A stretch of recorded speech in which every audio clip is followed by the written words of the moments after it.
All right, let's talk about triggers. Triggers is a word, I actually hate the word triggers, I'll be honest. I think that it is used far too much in the betrayal trauma community. Now it's used just in vernacular among literally everyone. And I really struggle when people use this term because they use it as almost something that's outside of their control, right? They're like, oh, that triggers me.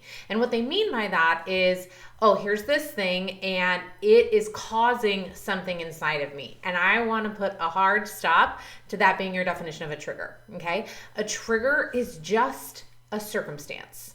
It is completely neutral. It is a person. It is a place. It is a thing, a noun, okay? And it cannot create anything inside of you.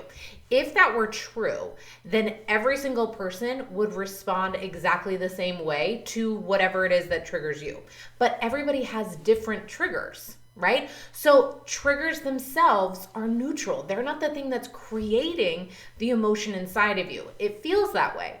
But what's actually happening is you're having a thought about that thing. You're having a thought about the situation, about the circumstance, about the person, the place, the thing. You're having a thought about that noun, about that thing, and that's what's creating all of your feelings.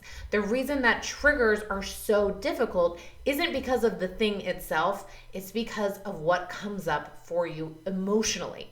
And that's what people struggle with. I think the biggest mistake that I see with triggers is that most women try to avoid what comes up for them, the emotion that comes up for them, by trying to control and manipulate their surroundings. They're trying to control the universe, and if that worked, I'd be all for it, okay? But it never works. What you're trying to do is actually manipulate the situation around you, other people. You're trying to control situations that you don't actually have any control over in order to avoid how you feel. But this is never going to work because you can't actually avoid yourself. So you can change all the circumstances. You can never go to the beach. You can avoid certain people, but you're never going to actually be able to escape what's going on internally. That's going to follow you, and it's just going to pop up with a different trigger in the future.